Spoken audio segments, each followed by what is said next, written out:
people get to choose which plane they get on. I mean, basically going to work, if your work starting point is Perth Airport, then who you work for doesn't matter so much. It's the same plane, or the one that goes just before it or after it. It's as easy as that in terms of changing employers. So Perth Airport's a great melting pot. People compare what they're getting, they compare companies, they compare how they're treated, they compare their roster, their camp, their everything. You're absolutely exposed. If you aren't delivering what your people want, then they'll change ships. We try hard to minimise the travel time. Again, these are lifestyle issues. We also, and one of the more innovative things that's coming up now, some of the country shires are starting to look at commuter flights. I know Busselton Shire at the moment's got a study going, looking at they'd like more well-paid mining and construction people to live in their shire, think they've got a lifestyle to offer, and looking at putting on daily commuter flights to Perth so they can make it possible for people to commute easily from their shire and to get to places in the northwest or the west or wherever else the jobs are. So we're changing where people live and the connection between where they live and where they work.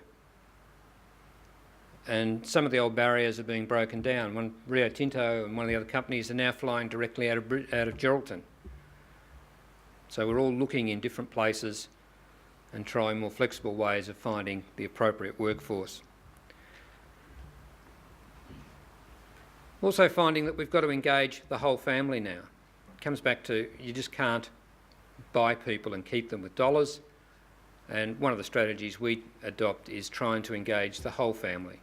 So when someone joins us, there are DVDs, there's information that we send home regularly that goes directly to the home rather than through mostly Dad.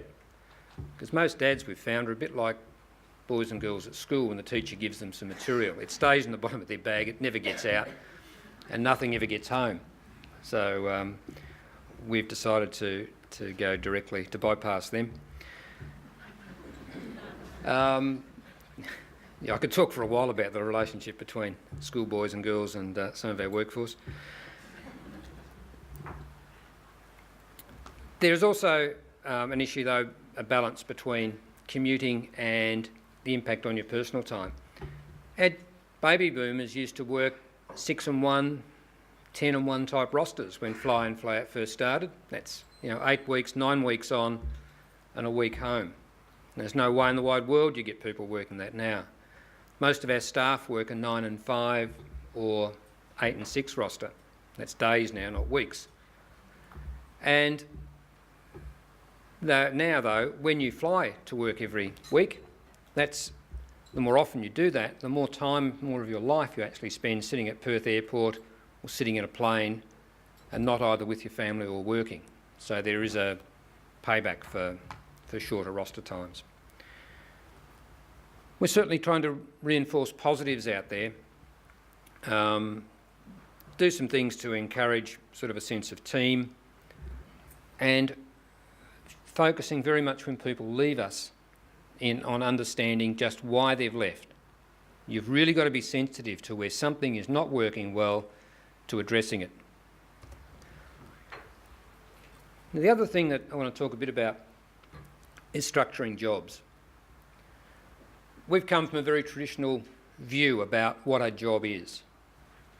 And it certainly used to be you're hired as a superintendent or an excavator operator or an engineer. With that title comes a certain package. That's it. That's the deal.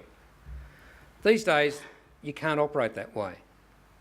We've got this dichotomy between expectations, between what our set and forget sort of folk are looking for and what this younger generation is looking for. So now we've taken jobs and sort of peeled them apart and said, okay, what's the must do? What's the bit you can't change?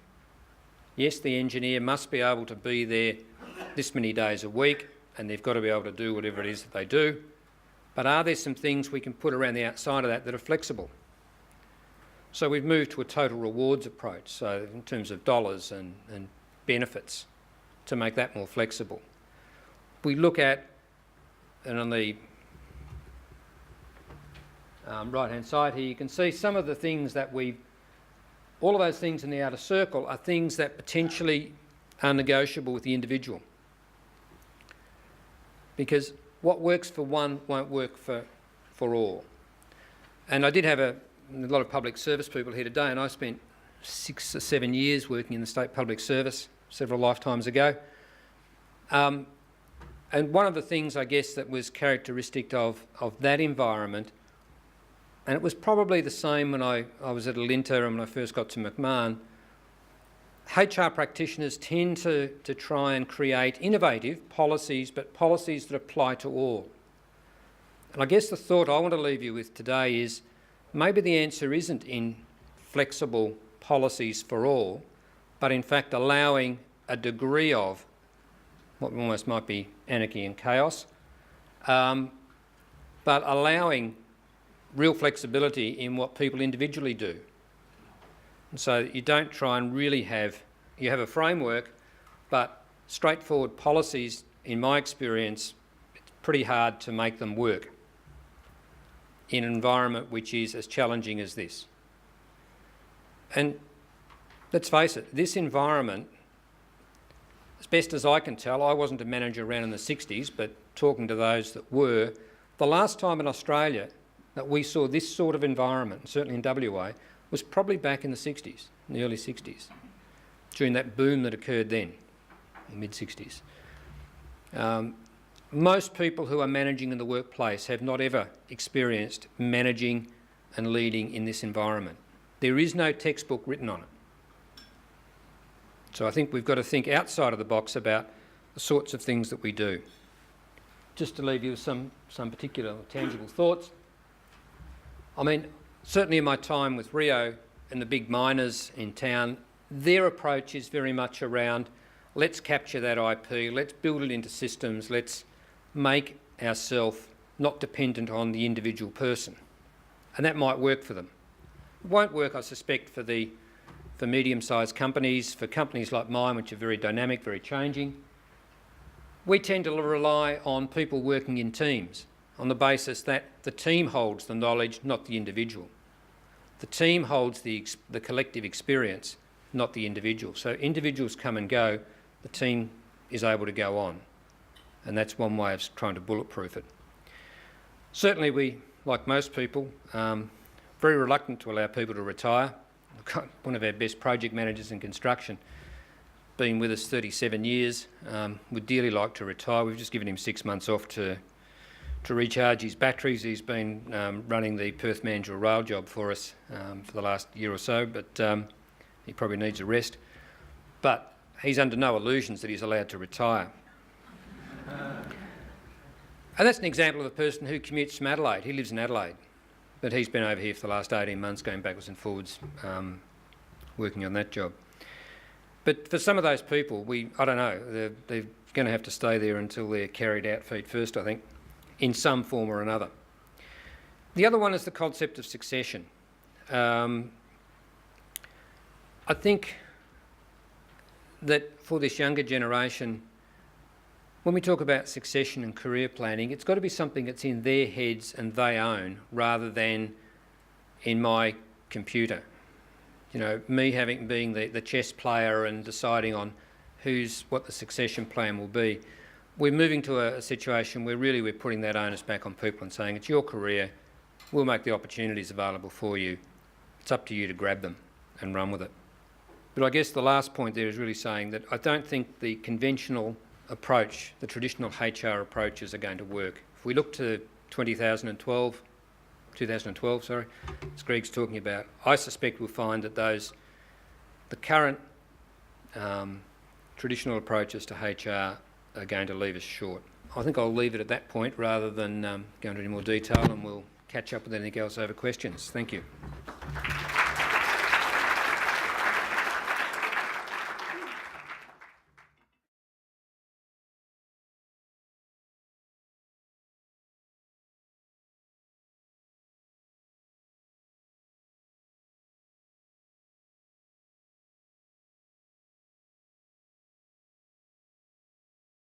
Just before I invite the speakers up to the table, to the panel for questions and answers, just a couple of things. If I can get to go back to your sheet that you had earlier. Now, don't put pen to paper at this stage with joining the numbers, but I'd like for you to add a horizontal line between the numbers 23 and 17. 23 and 17. Now, there's a key message that comes out of what you're doing, and that'll be revealed at the end. Okay, so what I'd now like to do is to invite our panel of speakers to join me on stage. And also, too, what we'll be doing is actually fielding questions from the table. So if I can just ask each table to come up with one table question. Maybe what you'd like to do is to write that down on a sheet of paper. Once you come up with your table question, you can hold that up, and one of my team members will come around and collect it. So, and also, too, I'd just like to invite Ben Gagan up to the panel. Ben was actually sitting on the breakfast table, and I thought I'd invite Ben up to the panel. Ben is with HRWise and could offer some good insights as well. Okay, so I'll ask the first question, and I suppose we'll just move down the table. It's probably the easiest way of doing this. So I'll pose this question to Neville, and the question is wasted female talent. What are we going to do about it? So Neville, just your thoughts and opinions on that. Thanks. I really should have finished reading that article, shouldn't I?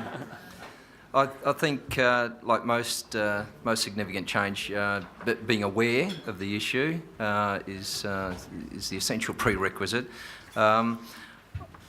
I think, and this is just a personal view based on not just that article, but other things I've read and discussed with people.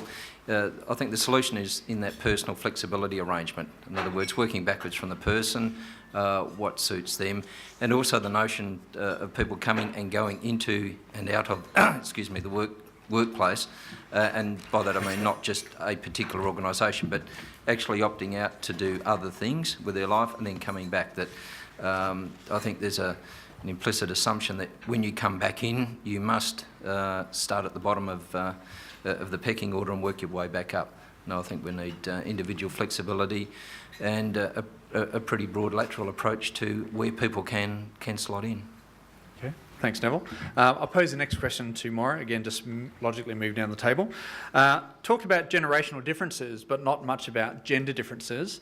How do you attract and retain women in different generations? Maura. That's interesting. One of the things that we're currently doing is looking at a diversity strategy, and we're starting with women as the key, because it's recognised that they're an underutilised resource in this organisation.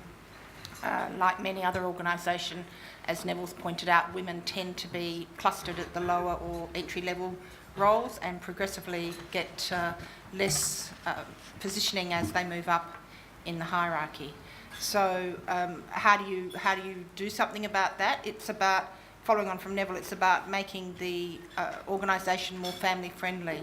Women, regardless of what's happened in our society, women still hold the traditional role of child rearing, and so having opportunities for women to combine that, and also providing opportunity for women to see role models in the organisation. So putting in place a mentoring program where women are able to link in with other women who are in the higher positions, encouraging that, making it fairly visible, looking at the language in the organisation. Quite often there's unconscious messages being delivered in the organisation, making sure that the message that is delivered is inclusive and is friendly to women, so that regardless of whether you're a baby boomer returning to the workforce, or you're a Gen Y, or eventually a millennium child, that there's opportunity for women to actually progress through the organisation, getting rid of the boys' club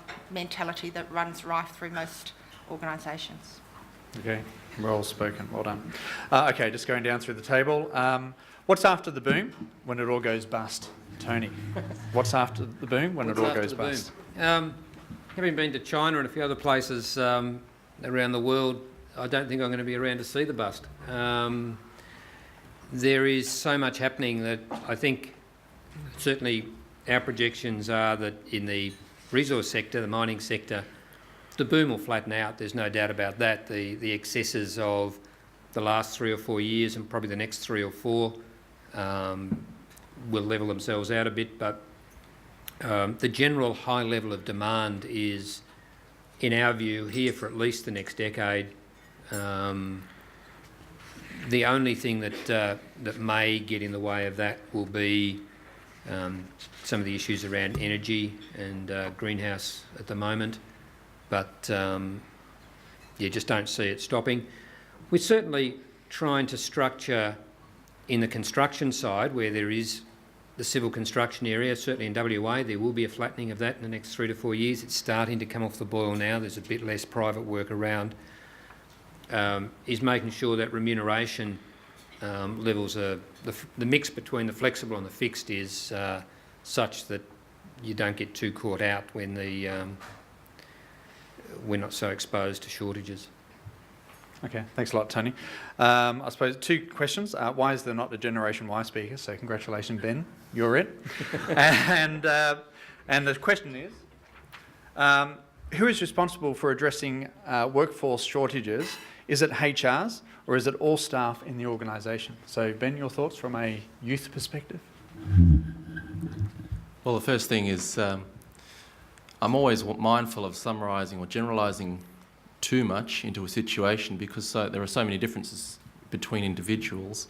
Certainly the more proactive organisations have very clear plans and structures in place, and yes, HR is often a driving force, but they're not the ones with the smarts, they're not ones necessarily who've been in that industry the entire time, and they draw upon the knowledge and skills down to the, yes, we're going to give you some money to find a friend or a colleague who'll join this organisation, through to how can we improve it, how can we improve the branding, not just from a marketing perspective, but from a recruitment marketing perspective, as Moira pointed out in terms of the branding that HBOS had gone through.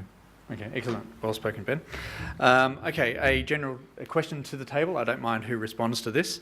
How do you get the reluctant senior manager to share their knowledge? I think the trick is to free them up. And by that I mean most of the very senior people I'm aware of work incredibly long and hard hours, far too much, I think, than is good for them personally and for their organisation. I think it almost needs to be, and to the expense of being a bit flippant, that they work 2 days a week. The other 3 is for essentially walking around, talking, mentoring, coaching, networking, that sort of thing. So it means they really need a few people that are, by and large, understudies to take some of the brunt of the workload, free them up. Okay, thanks for that. Just 2 more questions to the panel, and I don't mind who responds to this. How does succession planning work with generations X's and Y's? So how does succession planning work with generation X and Y's? One of the things that we're using is the Accelerated Development Initiative. So this is a program for emerging leaders where they go through a process of assessment, fairly rigorous assessment, psychological testing, interviews, and they get selected as high potential or emerging leaders. So the current round, and this is a program that's been going for about 6 years now, so it began in Bankwest. The current round, we had 69 applicants, of whom 20 will be selected, and they're put forward by the CEOs of the different businesses. And that's about succession planning. That's about identifying the high potential, high performing talent in the organisation. It's a retention strategy. It's about recognising that they have ability and wanting to retain that ability within the organisation. They then go through a quite intensive development program where they have an opportunity to network, share ideas across Australia, and to get involved in organisational projects. And they also access funding where they can undertake personal development as well as strategic development. And that's about succession planning, because those people then go into the succession matrix, and part of the success of the program is judged on whether those people are then appointed into a position in the organisation. Thanks, Moira. Can I just add an insight to that concept of accelerated development, because in the industry I work in has a different meaning. The meaning is simply that we now find that superintendents, project managers, senior project engineers are incredibly much smarter than their forebears because they've arrived in those positions with vastly less experience than their predecessors. So they must be a lot cleverer. And they seem to be able to manage that succession and climb that ladder without a great deal of aid from anyone. And it really is a reflection of the skill shortage. Simply everyone above them disappears and they step into the role. So as an industry, we are now seeing people as mine managers or project managers at an age that would never have been contemplated in previous decades. So the dynamic of the industry, in fact, drives it.